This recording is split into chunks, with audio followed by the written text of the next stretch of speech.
I found the love of my life and I fell pregnant. Well, 2 weeks ago, I had my baby, and I was so excited. Until I walked home and saw my husband cheating with my best friend in our own bedroom and absolutely shattered my world apart, so I decided to board the closest plane and get the heck out of the country. Yeah, that's how my life's going. My life has been turned upside down in the past month. Sometimes it still feels like a dream when I close my eyes, and I hope I wake up from this nightmare.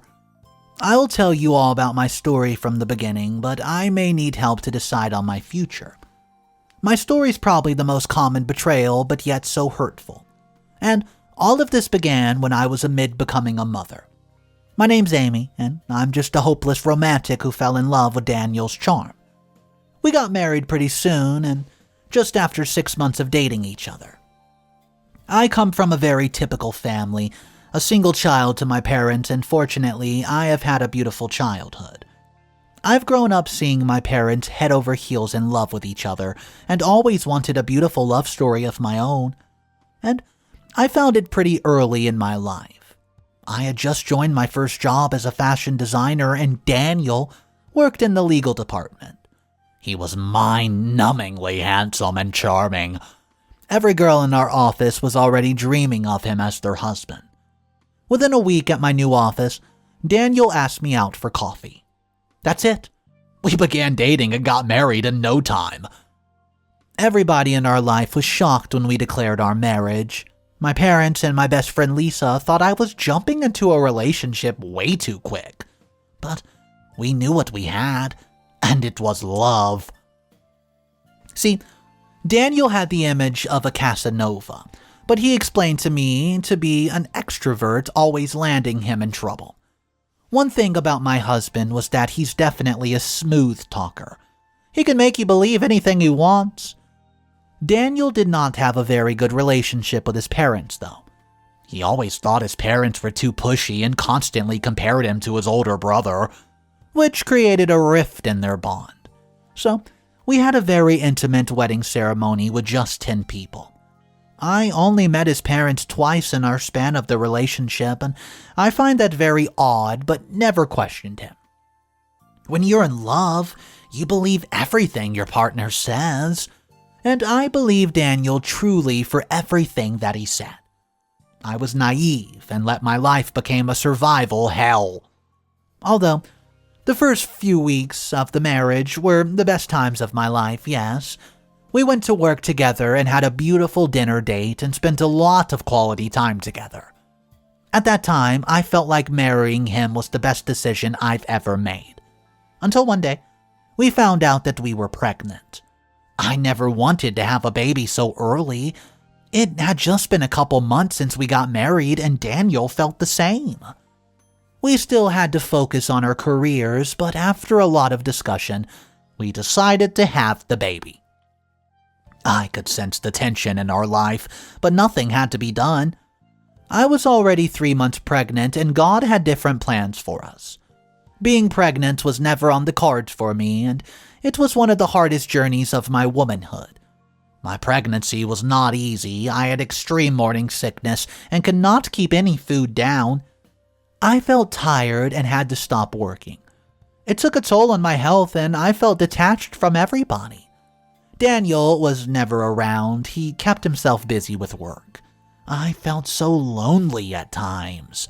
But thank God my parents were always there to help me with my pregnancy. My father once had a heated argument with Daniel because of his carelessness. For the first time, I did not intervene because I truly believe whatever my dad said was absolutely right.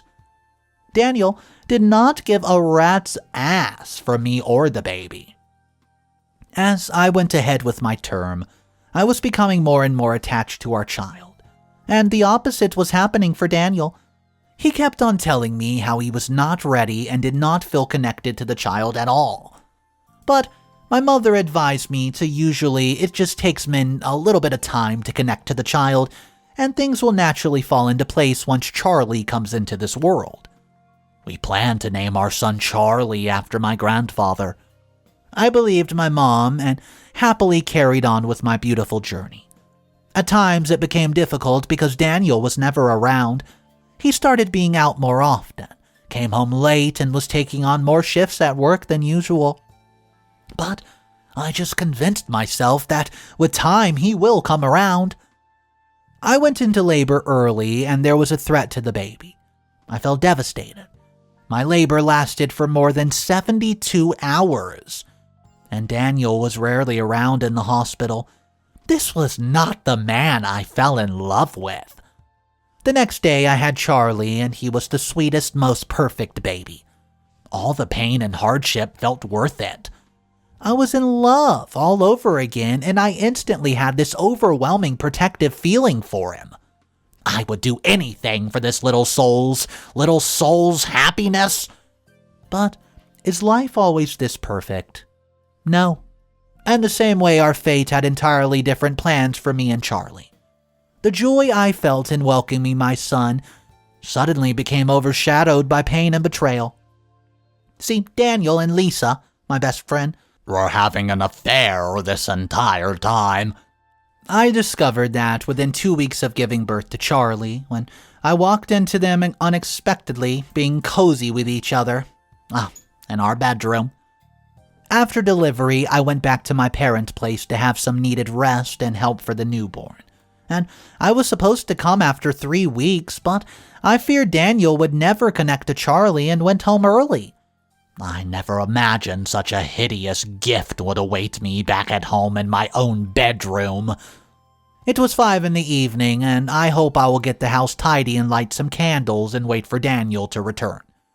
But when my taxi parked outside, I saw the lights in the house were already on. Well, I just thought to myself, maybe Daniel's back early. So, I used my key to enter the home. I kept my bag at the entrance and I buckled Charlie up on my back. The house was already lit with candles and there was music coming from the bedroom. I took a deep breath and stopped myself before opening the door. I was not ready to face the music. I gathered the courage and pushed the door open, and it was there, Daniel and Lisa. The home which I built along with my beloved husband and my best friend, who was the dearest to me. I was feeling numb. To be honest, I did not even feel upset or hurt, but my maternal instinct kicked in too strong and I wanted out. Out from a marriage where love was gone, where a husband cheats on his pregnant wife, where a husband does not care for his newborn baby and is filling up his wife's best friend. To Lisa, I said nothing. I just looked at her and smirked before I stormed out of the house with my luggage. But I did realize that Lisa was manipulating me against Daniel since the beginning of our relationship. Maybe because she had a crush on him. But there are a few boundaries that a decent person should never cross, and for Lisa there was no redemption. She sure lost my friend forever. But I hope Daniel's serious about Lisa and is not just another hookup for him. Before we got married, I had heard a lot of rumors about Daniel's flings, but just paid no attention, because he was such a gentleman around me and I focused on that. I'm sure you guys might think, how can I ignore such a red flag? But I was a hopeless romantic who was head over heels in love with this man. As soon as I saw them together, I left with Charlie in my arms. When I sat in the cab, I knew I never wanted to see Daniel's face again. I asked the driver to take me to the airport, and I took the earliest flight to another country. Yeah, it was an impulsive and furious decision. Initially, I wanted to tell my parents, but then I stopped thinking that they would come and get me, and then Daniel would eventually know where I was at. So I left, informing no one. It was a leap of faith for me, taking this decision, but I wanted to start afresh. As my flight took off, the realization hit me. My husband had cheated on me with my best friend. I started bawling like a baby. Passengers were giving me a sympathetic gaze. With a newborn in my arms, I was looking clueless. At that moment, I knew I would never forgive Daniel, and I cut all ties with him. I made sure he had no means of contacting me at all. I blocked him on every communication channel and platform so that he can never reach me. I made a conscious decision to stay away even from social media. So Nobody can track me down. I wanted to inform my parents, but at the right time. They will be hurt and worried, but in the end, they will understand my reason for running away and hopefully forgive me. I was clueless after we landed. Where am I supposed to go? I mean, I had a decent amount of money with me saved up from my previous job, which I had left 6 months ago. I made sure I withdrew all the cash before coming to the airport, so Daniel cannot see my card transactions and find me. I asked a cab driver to take me to a decent bed and breakfast. As soon as we got there, I started searching for a job in the city and lined up a few interviews for the next week with the help of a manager at the inn. He and his wife were very sweet enough to take care of Charlie for 2 to 3 hours every day as I stepped out. I was terrified at what I've done. It was just me and Charlie in a strange land with some money and no familiarity. But at the same time, I was proud of myself for being able to walk away from an unfaithful husband. I loved Daniel. He was supposed to be my dream life. I always dreamt of us getting old together. I guess life doesn't always work out the way you want it to, does it? I just feel scared and lonely today, but I will do anything for Charlie and never forgive Daniel for putting us through this. Update number 1. Last week, I ran away from the house I built along with my husband, with my newborn baby in my arms. I took a flight to another country, leaving everything and everyone behind. I could not digest that this was happening to me. I never imagined my husband would hurt me so deeply by having an affair with my best friend, that too, when I had just delivered the baby. The magnitude of this reality was too high for me to bear, and I left the city without giving it a second thought. I don't regret my decision at all, but I do miss my parents. Now that I'm a mother, I realize how worried my mom would be to find me gone, and I decided that I will contact her soon after I settle in. I walk to 5 different offices every day in the hopes to find work. Finally, after 20 failed attempts, I found a new job. It has a decent pay, but they also allow kids to come to the work, so it's the best thing for me. I have Charlie to look forward to every day.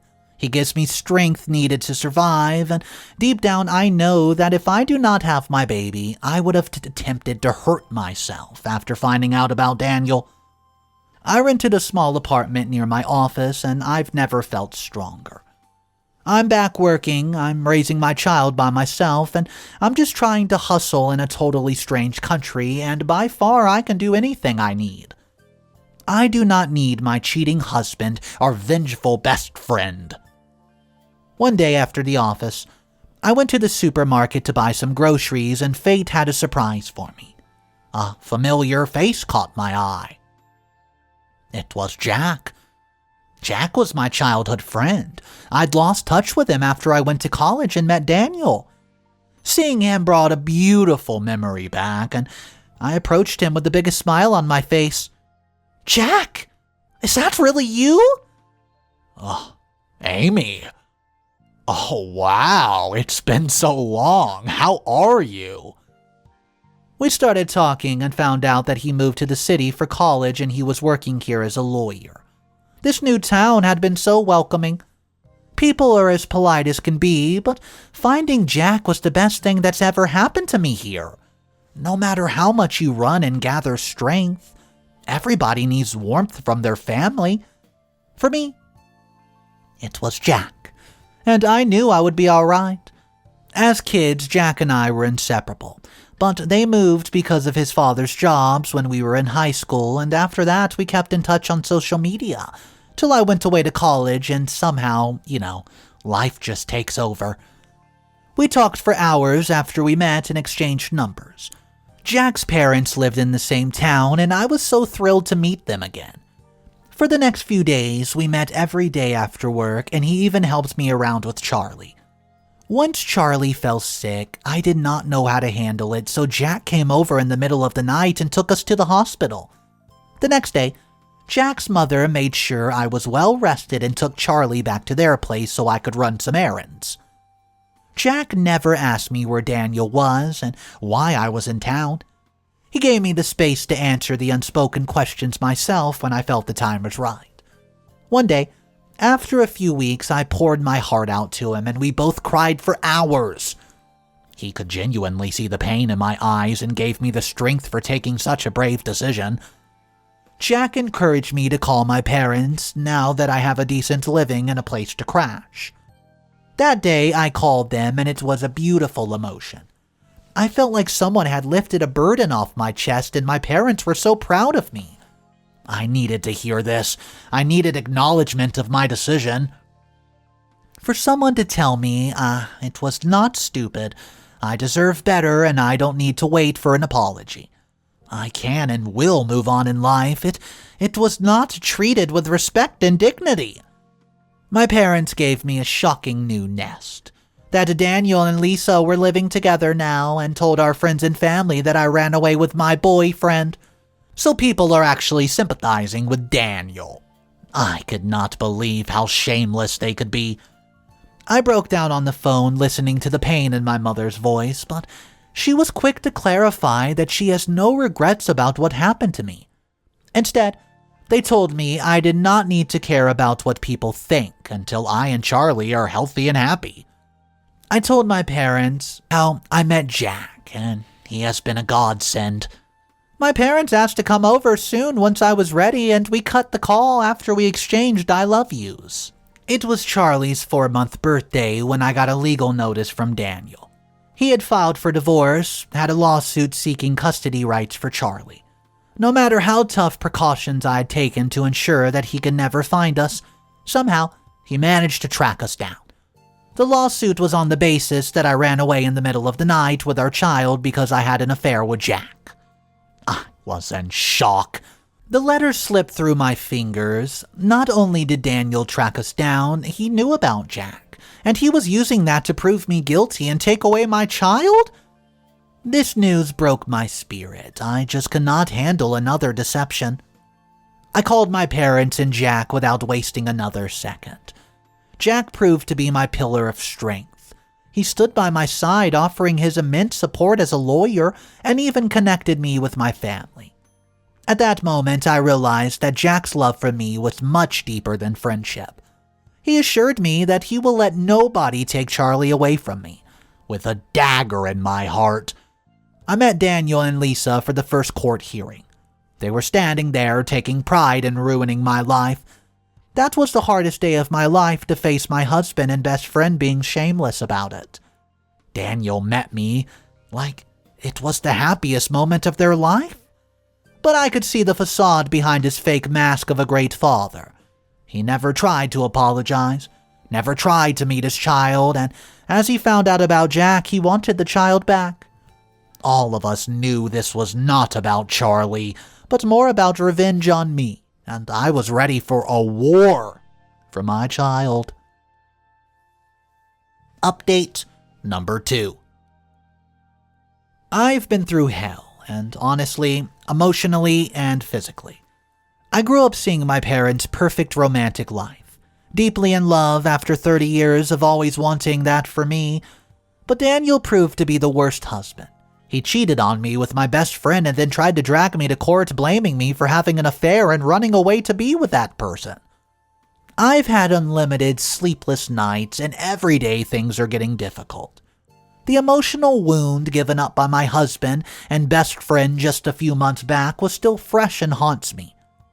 After I moved to the new city, I hoped I have left everything behind for good and will never have to deal with any of these heinous people again. After we went for the first hearing, I was absolutely heartbroken. Even getting up from my bed seemed like a task. Everything was hitting me like a meteorite. This was not how I imagined my life would be. A young mom, cheated on with my best friend in court, fighting over my first child. I could not accept the reality anymore. I had been strong for Charlie through this all, but the case and the blame game our lawyer played in the court threw me over the edge. I was at peace knowing that my parents were looking after Charlie, but my mental health was at its worst. But As the custody battle was on, Jack became my pillar of support. He stood by my side and fought for Charlie as if he was his own. He showed me that dedication and love are, well, when I was at my worst, and our connection deepened with each passing day. In all the chaos of legal proceedings and never-ending court hearings where I faced my husband and best friend, Jack was there. He made sure I was never alone. There once came a time when Jack's lawyer's friends advised them to hand over the case to them as it might help the case.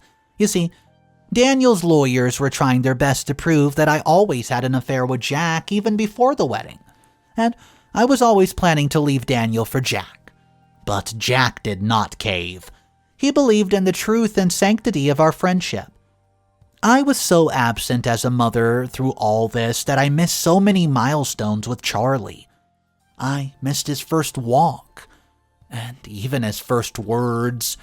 But, you see, Jack spent countless hours with Charlie, nurturing him with love and care, and he was always present, and my parents loved having him. Once my dad even gave me a pep talk on how I should reasonably give Jack a chance and build my future. I knew I had feelings for him, but this could all just be a rebound, and I was not ready to focus on anything else except my child's custody. Jack knew my priorities and expected nothing. But together we created a home for Charlie, a home where he was thriving and we were in no hurry to name our relationship. While the court battle was ongoing, our case became stronger with each hearing. The infidelity of Lisa and Daniel came to light, and their shameful deed was finally out in the open for everyone who saw, well, me with doubtful eyes. One of my ex-colleagues saw Daniel and Lisa together and was ready to testify. After that, we could see the case turning, as slowly but gradually there was enough proof to prove that they definitely were having an affair. The reality of their actions crashed down upon them, and soon Lisa stopped coming to our hearings and I could see Daniel change his body language. One night, Lisa came to my house. She told me how sorry she is to lose a friend like me and that this is a burden of guilt is always going to stay with her. I let her in and I even offered her coffee. You see, Lisa revealed something even more shocking. Daniel and Lisa were fooling around even before we got married, and Lisa always thought that I was the one who came in between their true love. Until a few weeks back when Lisa caught Daniel with another girl. She realized how foolish she had been, that guys like Daniel never change. Well, somehow I managed to pity Lisa. I could see the guilt in her eyes, it was quite evident, but I can never forgive her. She was just facing the consequences of her choices, and she was informed that she left Daniel. I was happy, not because I could sense their unhappiness, but because I could see that they were guilty. After what they've both done to me, they tried to make my life more difficult. I was ready to leave them at their business, but instead they battled, and so I was happy for once that the choices they made were finally out for the world to see. The case eventually ruled in my favor, granting me full custody of little Charlie. The judge appreciated the loving environment that we provided him and passed an order for his toxic father to be away from the kid. This was a victory for me. I was finally divorced, but more than that, my child was safe. His future was safe, and nobody can ever take that away from me. The day we won the case, I breathed the air of relief. The past that was haunting me was slowly turning into bad memories. I could sense myself coming out of my dark cloud. It again filled me with hope and freedom. My small family and all of Jack's associates celebrated the court's decision by coming together for a small party at my place. Jack's parents came to the party too. They flew to the town to celebrate our victory. Well, we laughed at all our childhood stories and celebrated. I could finally see my dream coming true, a true love that is filled with compassion and respect. Jack was no longer my friend, no longer my lawyer. He was the partner I was longing for, and I finally dared to open my heart to him. I was grateful for the things he did for me and how amazing he was with Charlie. It's Charlie's first birthday soon, and we decided to throw him a party before we moved back to our city. I wanted to start afresh and loved working at my new job and the new city, but the case brought us back here, so now we can finally go back to where we want. We decided we would fly back on the day of Charlie's birthday evening, and Daniel broke the law and tried to contact us on my baby's birthday. He came to my parents' place and made a scene of how I'm a certain word, and I ruined his life and reputation. My father and Jack were quick to call the police, and I did not even step down from my room. I just never wanted to see his face, and I will make sure he never sees Charlie's face either. In the evening, Jack proposed to me in front of our families, and I did not say yes because, I needed some time. Yeah, Jack understood me though, and that made me question myself even more. I said no because I wanted to be there for Charlie first. I want to love deeper and create an unbreakable relationship. For that, I have to move forward. The ghosts of my past still linger at night, yes. I have nightmares where Daniel and Lisa are laughing at me, or where Charlie is taken away from me. I will overcome things with these amazing people by my side, though. I slowly but surely focused on the love that surrounded me. Jack's presence and Charlie's laughter became my strength. I started doing great at my job, and now when I think about my past, I find peace in the fact that karma served Daniel. He did not respect the sanctity of our bond and lost everything. His wife, his son, and even his dirty cheater, Lisa. And for me, I believe I found out the truth so that I can get what I deserve in this lifetime. I dreamt of a pure bond in my little family. Sure, things seemed impossible on the way, but I survived with a lot of courage and hope. I never wish to look back. I will never allow Daniel's shadow anywhere near Charlie. But I still need your advice on my relationship with Daniel. Would you dare to get married again? After all that I've been through in life and marriage, I don't want to risk anything I have with Jack. Do you guys think that marriage will change anything? Should I say yes? Daniel and Lisa are horrible people. They didn't even care about Amy. They didn't care if they got caught cheating. They did not care at all. And, Daniel did not even care about his newborn baby. Until Jack came into the picture. And, it seems like he might have got a little jealous. I want to hear from you guys. Do you think OP just up and moving to another country like that was justifiable, or do you think it was the right move? Let's discuss this in the comment section down below. But I will be completely honest with you, based on the original comments from this post, they were not letting Daniel off easy. They said he was a jerk, manipulative, and, many other choice words. So, what do you guys think about it? I'm just happy at the end of the story it seemed like Amy and Jack, were going to make a better life for themselves, even though Amy has not accepted the proposal yet. So, do you guys think that Amy should say yes to the proposal to Jack? In my opinion, I think they will be good together. It already showed that Jack is going to be there for her and fight for her, something that Daniel never did. So guys, that's going to bring an end to today's story. I hope you enjoyed it. If you did, the best way to support me is so simple. All you gotta do is subscribe to the channel for daily videos. I'll catch you guys in the next one, and remember, it's cool to be kind. See ya!